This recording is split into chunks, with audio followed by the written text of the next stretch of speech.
আসসালামু আলাইকুম ওয়া রাহমাতুল্লাহি ওয়া বারাকাতুহু। কেমন আছেন সবাই? আশা করি আলহামদুলিল্লাহ অনেক ভালো আছেন। প্রথমেই সবার কাছে একটু ক্ষমা চেয়ে নিচ্ছি এই কারণে আপনাদেরকে আসলে যেই সময় ভিডিওটা দেওয়ার কথা ছিল আমি আলটিমেটলি ওই সময় দিতে পারিনি। এই কারণে এক্সট্রিমলি সরি। বেশ কিছু ব্যস্ততার কারণে অথবা ট্রেডিং থাকার কারণে আসলে হয়ে ওঠে নাই। তো চিন্তা করলাম অনেকেই মেসেজ করতেছে যে ভাই আমরা তো ভিডিওটা পেলাম না। তো ফাইনালি আজকে বসলাম একটু ভিডিওটা করার জন্য। আলটিমেটলি ভিডিওটা হয়ে গেল আর কি। আজকে আসলে আমি যে বিষয়টা নিয়ে কথা বলতে চাচ্ছিলাম সেটা হচ্ছে কড ডাটা। কড ডাটা নিয়ে অনেকেরই অনেক ভিডিও হয়তো বা আপনারা পাবেন, কোনো সমস্যা নাই।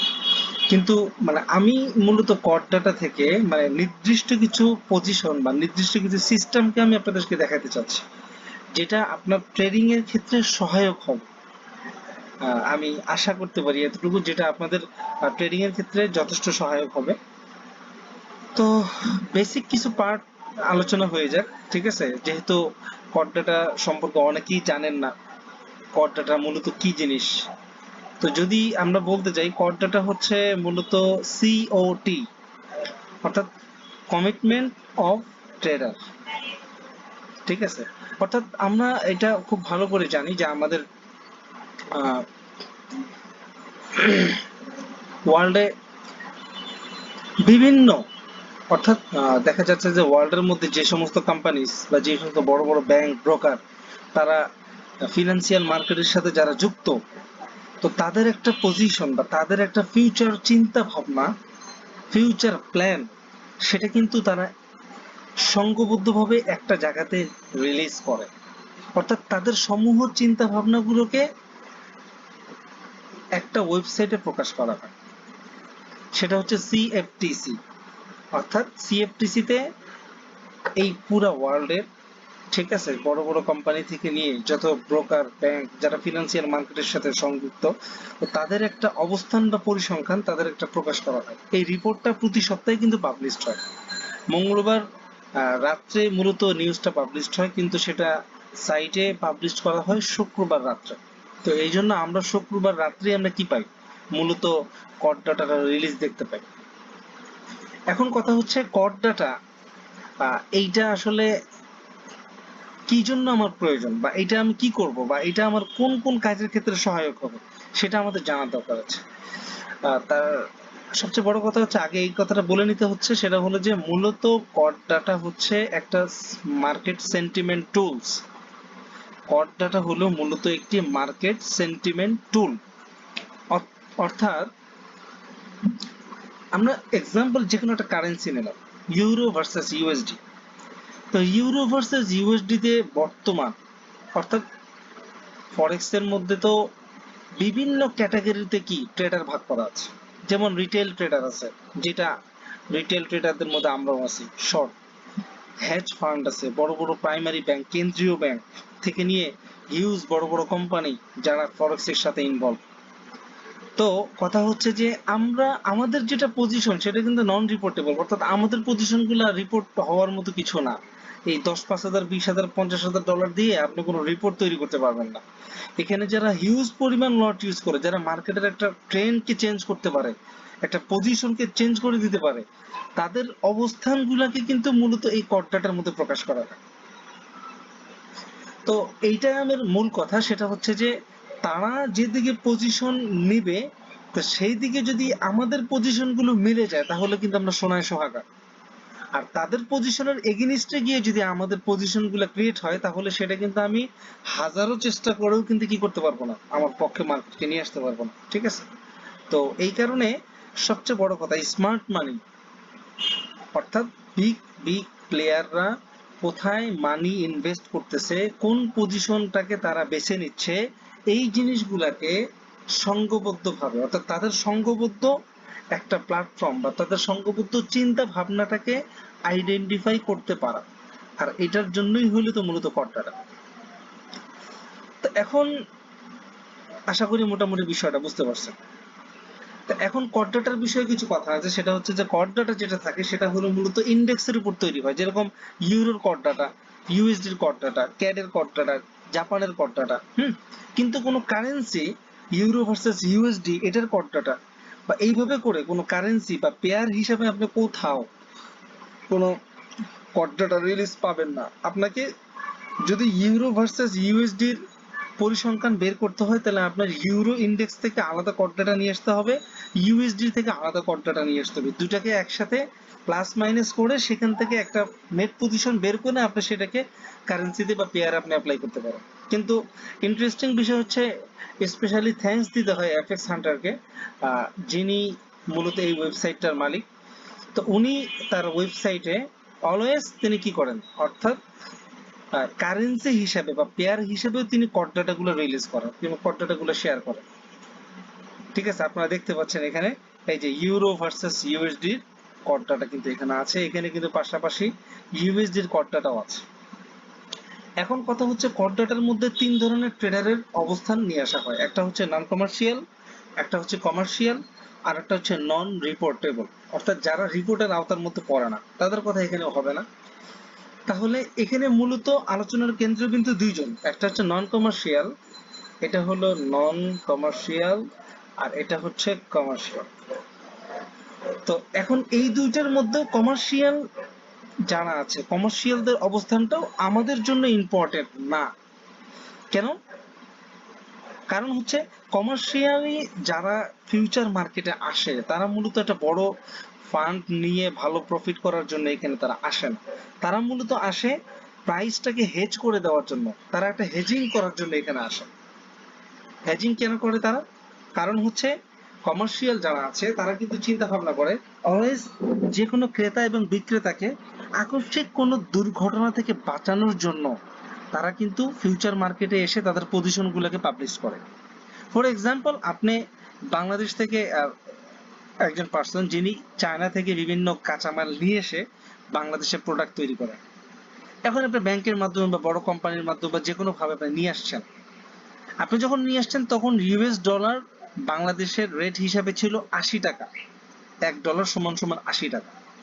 কিন্তু কথা হচ্ছে, আপনি জিনিসটাকে তৈরি করার 2 মাস পরে বা আপনি তৈরি করার পরে যখন সেল করবেন, তখন দেখতে গেলেন যে ইউএস ডলারের পজিশন বাংলাদেশের টাকা হিসেবে হয়ে গেছে ৬০ টাকা।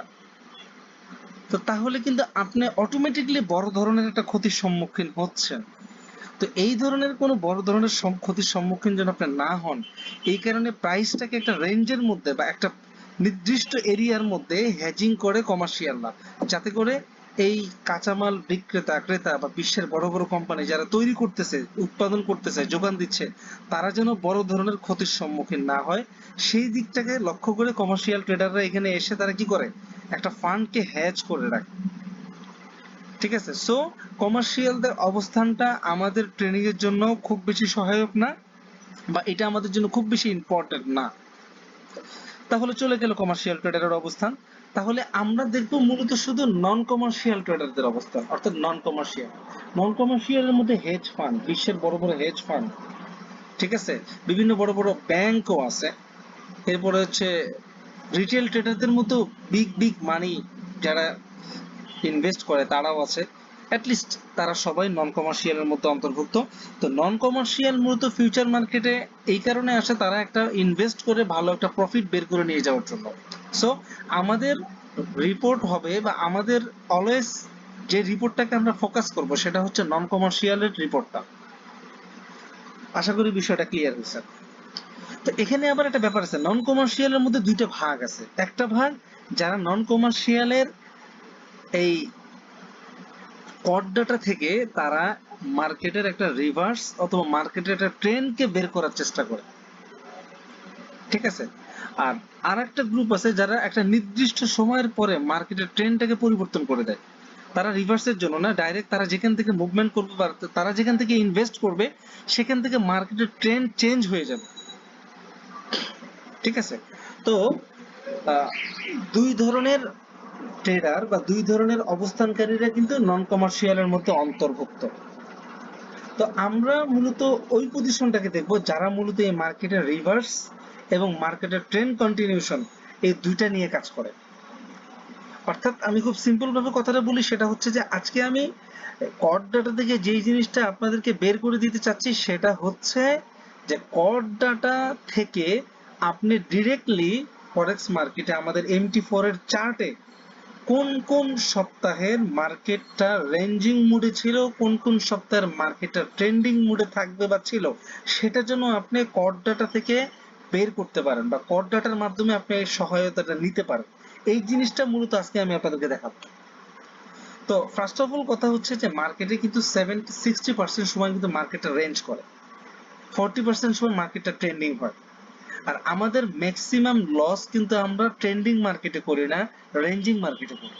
কেননা আমরা ওই সময় মার্কেটের কোনো আগামাথা খুঁজে পাই না। হুট করে বাই নিচ্ছি, মার্কেট সেল হচ্ছে, আবার সেল নিচ্ছি, মার্কেট বাই হচ্ছে, শর্ট এসএল দিছি, মার্কেট খেয়ে আবার নেমে যাচ্ছে, উঠে যাচ্ছে।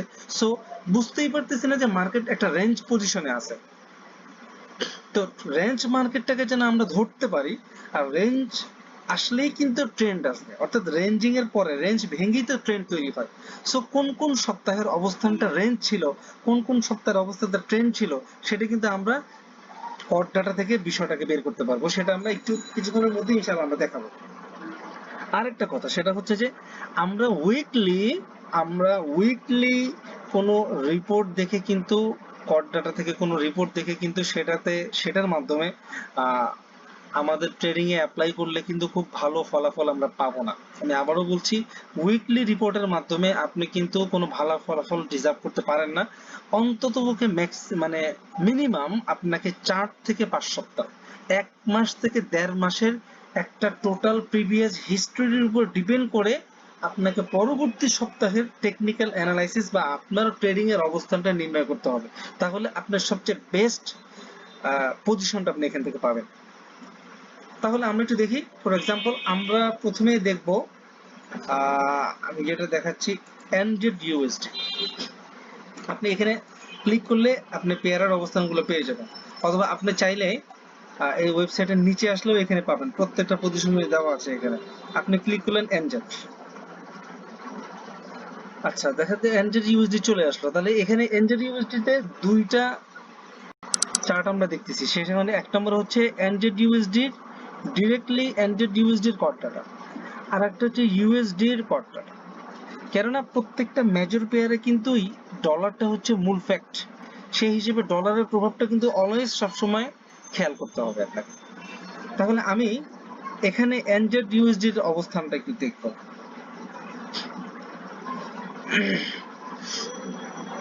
আচ্ছা আগে এখান থেকে দেখি।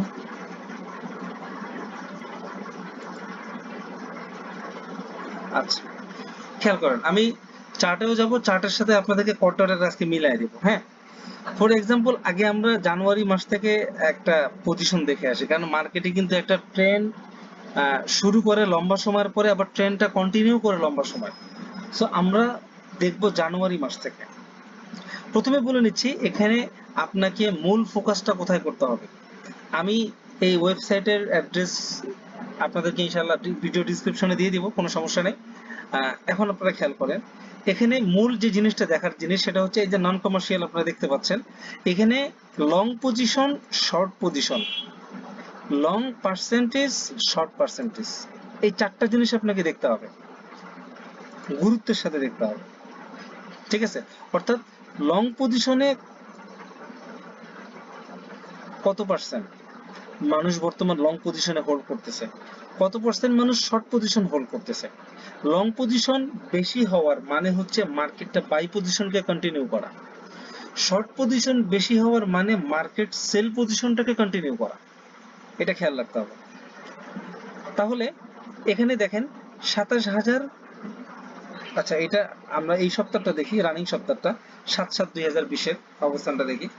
এখানে 15,806 জন লং পজিশন, সেখানে শর্ট পজিশনে আছে 16,123 জন, প্রায় সেম। যতটুকু লং পজিশন ততটুকু কিন্তু শর্ট পজিশন। এখানে এসে লং পার্সেন্টেজ দেখতেছেন 50%, শর্ট পার্সেন্টেজ দেখতেছেন 50%। এখন আপনি কিভাবে এটাকে বুঝবেন, এটা মার্কেটের মধ্যে কি কি ধরনের প্রভাব ফেলবে, এইটা বোঝানোর জন্য আমি প্রিভিয়াসে যাচ্ছি। প্রিভিয়াস মার্কেটে একটু আসেন, খেয়াল করেন। এই যে দেখেন এখানে 7/1/2020 থেকে নিয়ে 14/1/2020, 21/1/2020, 28/1/2020, 4/2/2020, অর্থাৎ 5 সপ্তাহ লাগাতার, 5 সপ্তাহ, পুরো জানুয়ারি মাস এবং ফেব্রুয়ারি মাসের প্রথম সপ্তাহ। এই 5টা সপ্তাহের অবস্থান যদি আমি দেখি, লং এবং শর্ট খুব কাছাকাছি রেঞ্জের মধ্যে ছিল। কেন? এটা আমি পার্সেন্টেজ দেখলেই বুঝে যাবো যে দেখেন এখানে 7 তারিখ থেকে কিন্তু মার্কেটে দেখেন লং পার্সেন্টেজ ছিল 49%, শর্ট ছিল 51%। 4 তারিখে কিন্তু 50-50। 21 তারিখের মার্কেটে 52/48, প্রায় কাছাকাছি। 28 তারিখের মার্কেটে 52/48। 4 তারিখের মার্কেটে 47/53। তার মানে এখানে আস্তে আস্তে আস্তে আস্তে শর্ট পজিশনটা বাড়তেছে। কিন্তু এদিকে এই 4 সপ্তাহে কিন্তু মার্কেটটা ফুল শর্ট পজিশন, লং পজিশন প্রায় কাছাকাছি। খেয়াল করছেন? তো শর্ট পজিশন, লং পজিশনটা কাছাকাছি থাকার কারণে মার্কেট কিন্তু চার্টের মধ্যে যদি আমরা যাই তাহলে দেখতে পাবো যে শর্ট এবং লং কোনো একদিকে ইস্টাবলিশ না হওয়ার কারণে মার্কেটটা রেঞ্জ হয়ে যাবে ওই সপ্তাহগুলোতে। ফর এক্সাম্পল আমরা যদি 7 তারিখ থেকে নিয়ে 4 ফেব্রুয়ারি পর্যন্ত আমরা যাই, ঠিক আছে? 7 তারিখ থেকে 4 ফেব্রুয়ারি এনজেড ইউএসডি চার্টে আমরা যাচ্ছি, খেয়াল করবো আজকে।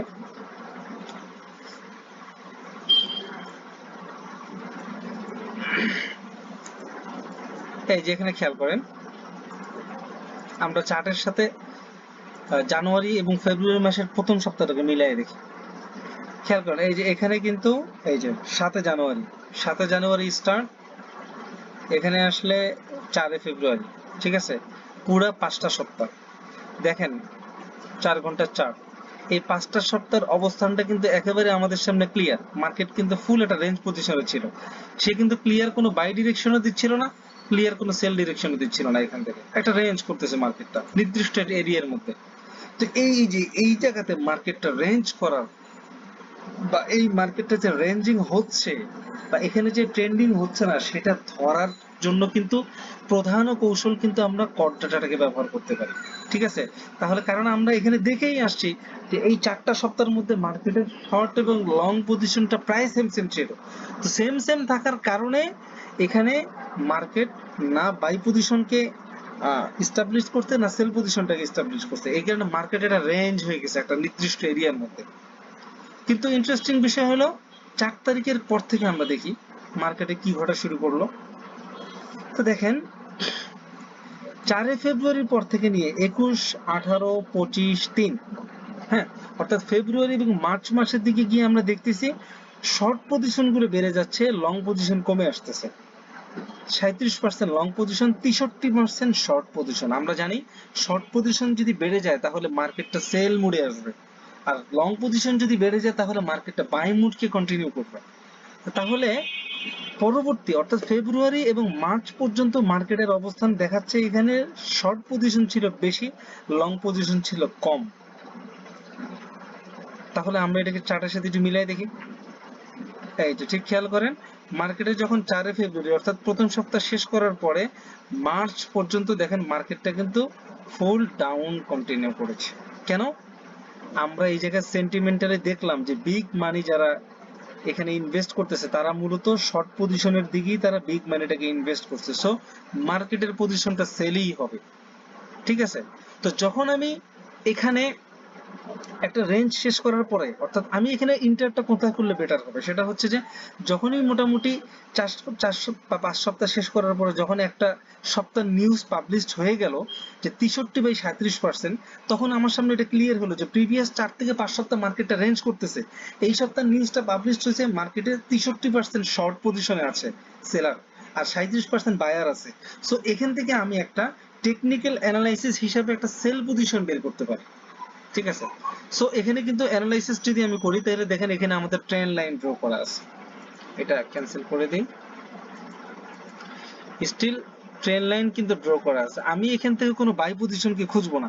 এখান থেকে যেহেতু এখানে রেঞ্জিং শেষ করছে, এখান থেকে যে কোনো একটা পজিশন থেকে আমি সেল পজিশন করবো। সেটা টেকনিক্যালি আমি ডাবল টপ হিসেবে করি, টেকনিক্যালি আমি এটাকে ব্রেকআউট ধরে করি, তিনবার ধরে করি, যে যেভাবে আমরা টেকনিক্যাল অ্যানালাইসিস করি না কেন, নো প্রবলেম, নো ম্যাটার। আমি এখানে টেকনিক্যাল অ্যানালাইসিসে সেল পজিশনটাকে নিয়ে আসবো। কেন? কেননা সেন্টিমেন্টালি মার্কেট সেন্টিমেন্ট বলতেছে যে এখানে ইনিশিয়ালি মার্কেটটা এখন সেল মোডে যাবে, কারণ রেঞ্জিং এর পরে মার্কেটে কিন্তু শর্ট পজিশনটা বেড়ে গেছে। সো ফাইনালি কিন্তু এরপর থেকে মার্কেটটা শর্ট পজিশনে নিয়ে কিন্তু মার্কেটটা সেল হয়ে গেছে। তো বুঝতে পারলেন বিষয়টা যে আসলে মার্কেটের রেঞ্জ এবং মার্কেটের ট্রেন্ড এই জিনিসটা এই জিনিসটা বোঝার সবচেয়ে ইজি এবং সবচেয়ে বেস্ট হচ্ছে এই কোয়ার্টারে। আবার দেখেন মার্কেট কিন্তু দীর্ঘ সময় মার্কেটটা কন্টিনিউ করছে, স্ট্রং ছিল সেল থাকার পরে লাস্ট এই আমাদের জুন থেকে জুলাই এই মাসটাতে গিয়ে কিন্তু মার্কেটটা আবার রেঞ্জে ঢুকে গেছে। খেয়াল করে দেখেন ঠিক সেম পজিশন গুলা, এই দেখেন সেই 16 তারিখের পর থেকে যে অবস্থানটা তৈরি হয়েছে, এই যে 53/47%, 23 তারিখে 50/50%, 30 তারিখে 49/51%। তার মানে হচ্ছে ইনস্ট্যান্ট মার্কেট আমাদের যে রানিং মার্কেটের প্রিভিয়াস 3 থেকে 4 সপ্তাহ এবং রিসেন্ট সপ্তাহ পর্যন্ত কিন্তু মার্কেটটা রেঞ্জ বোর্ডে আছে, মার্কেট কিন্তু কোনো ট্রেন্ড বোর্ডে নাই। খেয়াল করে দেখেন, আমরা যদি রিসেন্ট সপ্তাহে আসি, খেয়াল করেন মার্কেট কিন্তু সম্পূর্ণ একটা রেঞ্জিং মোডে আছে, মার্কেট কিন্তু এখান থেকে কিন্তু বের হতে পারতেছে না। খেয়াল করে দেখছেন?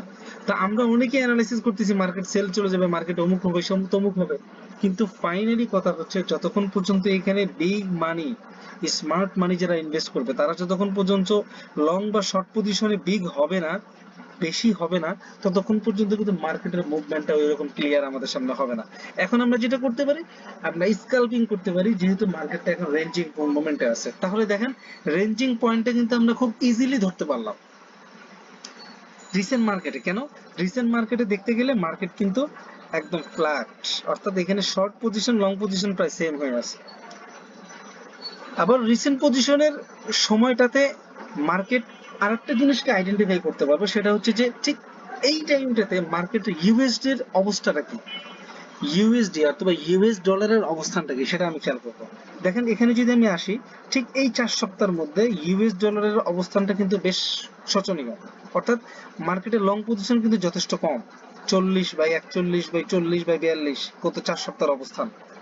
সেখানে শর্ট পজিশন কিন্তু 60/59, 60-58, অর্থাৎ শর্ট পজিশনটা কিন্তু তুলনামূলক বেশি। তার মানে হচ্ছে গত 4 সপ্তাহ থেকে 5 সপ্তাহ ধরে মার্কেটে ইউএসডি কিন্তু রাজত্ব করতে পারতেছে না, তারা কিন্তু উইক হয়ে আছে।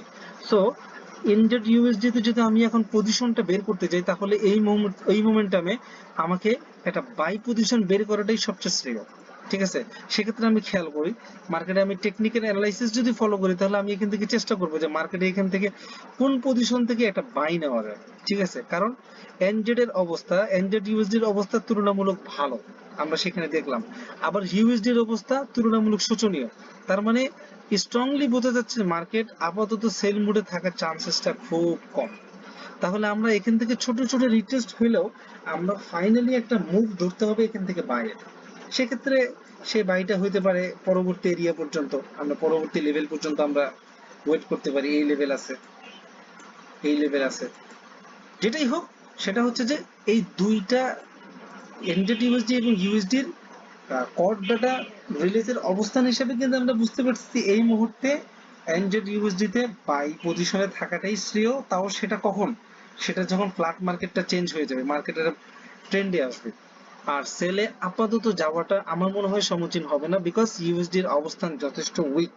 ইউএসডির অবস্থান ভালো না হওয়া পর্যন্ত কিন্তু মার্কেটের পজিশন আপাতত ভালো হচ্ছে না।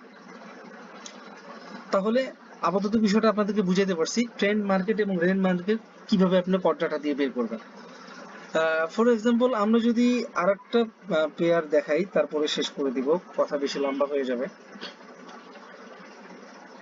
ইউরো ইউএসডি দেখি আমরা একটু। হ্যাঁ, euro versus USD, euro versus USD. Okay, আচ্ছা ইউরো ভার্সেস ইউএসডির অবস্থানটা কি বর্তমানে আমরা একটু দেখে আসি।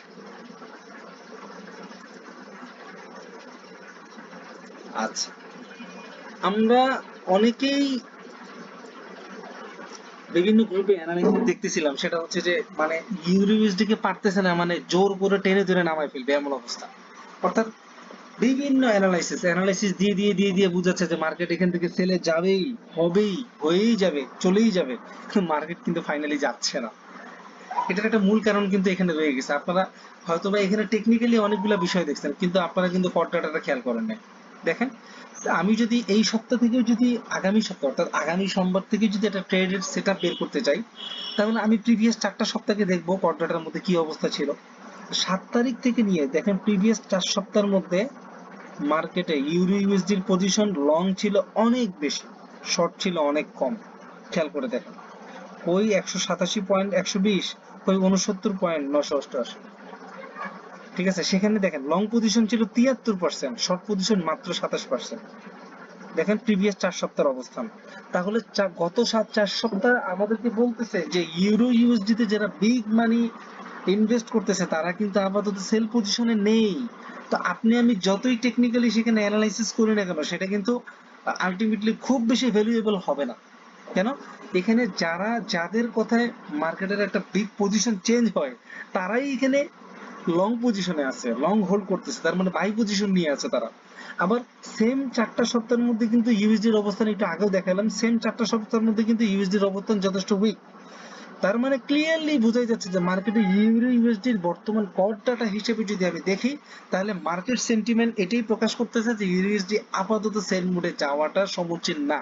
আর একটু ওয়েট করা আমাদের জন্য উচিত, যতক্ষণ না পর্যন্ত মার্কেটে ইউএসডির অবস্থানটা একটু ভালো অবস্থানে না আসে এবং ইউরো ইউএসডির অবস্থানে লং পজিশন কমে শর্ট পজিশন না বাড়ে, ততক্ষণ পর্যন্ত ইউরো ইউএসডিতে মানে ফাইনালি সেলে যাওয়া যাবে না। এক্ষেত্রে আমি ওয়েট করব। আমার ফার্স্ট টার্গেট হচ্ছে এই পর্যন্ত, মানে 1500 এরিয়া। এরপরে যদি মার্কেট সেখান থেকে যদি আরো কন্টিনিউ করে, ঠিক আছে, এটা তো পরবর্তী সাবজেক্টে পরবর্তী দেখাই যাবে। ঠিক আছে,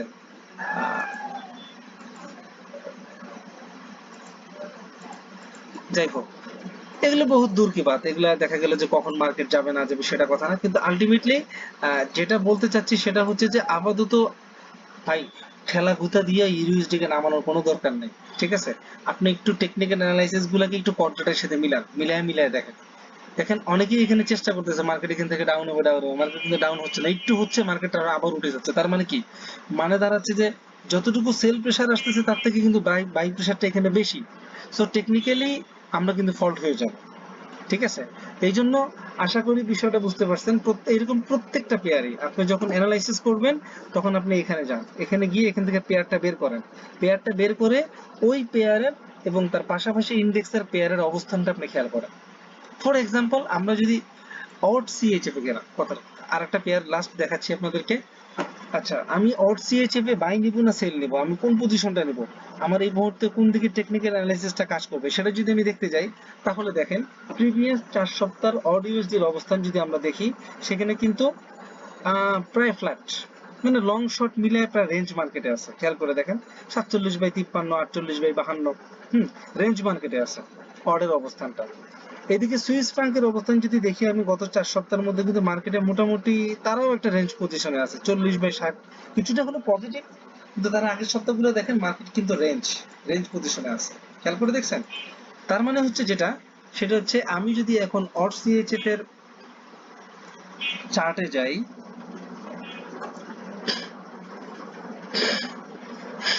দেখেন অরসিএটিভ এর চার্টে যদি যাই, তাহলে এখানে যেটা দেখা যাচ্ছে, দেখেন দীর্ঘ সময় মার্কেট, এখানে কিন্তু দীর্ঘ সময় ধরে মার্কেটটা ফ্ল্যাট মার্কেটে পরিণত হয়েছে। খেয়াল করে দেখেন, আরে কি আসতেছে, এই যে দেখেন একটা লম্বা টাইম কিন্তু মার্কেট একটা নির্দিষ্ট এরিয়ার মধ্যে মার্কেটটা রেঞ্জ করতেছে। খেয়াল করে দেখছেন? কেন কেন আমি দেখলাম এখানে অর্ডের অবস্থা এবং সুইস ফ্রাঙ্কের অবস্থা, দোনোটার অবস্থান দেখলাম প্রায় কাছাকাছি, মানে দোনোটাই প্রায় শর্ট লং কাছাকাছি অবস্থানে আছে। ঠিক আছে, তো এখানে দেখা গেল কিছুটা সুইস ফ্রাঙ্ক পজিটিভ আছে, যার কারণে আমরা আজকে মার্কেট দেখতেছি, মার্কেট কিন্তু সুইস ফ্রাঙ্কের ফেভার করতেছে, অর্থাৎ মার্কেট কিন্তু সুইস ফ্রাঙ্কের পক্ষে যাচ্ছে। ঠিক আছে, অর্ডার পক্ষে যাচ্ছে না, কেননা অর্ডার অবস্থান একেবারেই ফ্ল্যাট, সেই হিসাবে সিএইচএফ এর অবস্থানটা কিছুটা তুলনামূলক ভালো। ঠিক আছে, সেই হিসাবে মার্কেটটা সুইস ফ্রাঙ্কের পক্ষে যাচ্ছে, কিন্তু আলটিমেটলি কিন্তু মার্কেটটা এখানে দীর্ঘ সময় রেঞ্জ করছে, আর এই রেঞ্জের মূল কারণটাই হচ্ছে এখানে দুনো পক্ষের অবস্থান কিন্তু শর্ট লং মিলায় রেঞ্জ। তার মানে মার্কেটটা ফ্ল্যাট হয়ে গেছে, মার্কেটটা রেঞ্জিং পজিশনে আছে। এখান থেকে যতক্ষণ না পর্যন্ত শর্ট লং এর মধ্যে একটা বিশাল ডিফারেন্স তৈরি না হবে, ততক্ষণ পর্যন্ত মার্কেটটা ট্রেন্ডই হবে না। সো এইভাবে করে প্রত্যেকটা পেয়ার আপনি বের করেন, বের করে তার কর ডাটাটাকে বের করে শর্ট লং পার্সেন্টেজ সহ আপনি বিষয়টাকে মিলান চার্টের সাথে, মিলাইয়া প্রিভিয়াস মিনিমাম 4 থেকে 5 সপ্তাহের হিস্ট্রি দেখে আপনি পরবর্তী সপ্তাহে বা পরবর্তী সেটআপ নির্ধারণ করেন যে হ্যাঁ, কর ডাটা হিসাবে বুঝতেছি যে এই মুহূর্তে এই পজিশনটা আমার নেওয়া উচিত বা নেওয়া উচিত না। তাহলে দেখবেন যে আপনার ট্রেডিংটা যথেষ্ট ফিল্টারিং হবে, আরো বেশি সুন্দর হবে, এবং লসের হাত থেকে আরো বেশি বাঁচা যাবে। আর সব শেষে একটা কথাই বলবো, সেটা হচ্ছে যে মার্কেট সেন্টিমেন্ট এটা বেশি ইম্পর্টেন্ট। হ্যাঁ, আর মার্কেট সেন্টিমেন্ট বোঝার জন্য সবচেয়ে ইম্পর্টেন্ট টুলসটাই হচ্ছে কর্ড ডাটা। সো আজকে থেকে আপনারা অবশ্যই ট্রেডিং এর আগে কর্ড ডাটাটা ইউজ করবেন, এবং কর্ড ডাটাটাকে যেভাবে বললাম এইভাবে করে আপনার চার্টের সাথে মিলিয়ে টেকনিক্যাল অ্যানালাইসিস গুলো করবেন। দেখবেন আপনাদের টেকনিক্যাল অ্যানালাইসিস ট্রেডিং আরো সমৃদ্ধশালী হবে, আরো সুন্দর হবে। সেই কামনায় আজকের মতো এখানে শেষ করছি। আসসালামু আলাইকুম ওয়া রাহমাতুল্লাহি ওয়া বারাকাতুহু।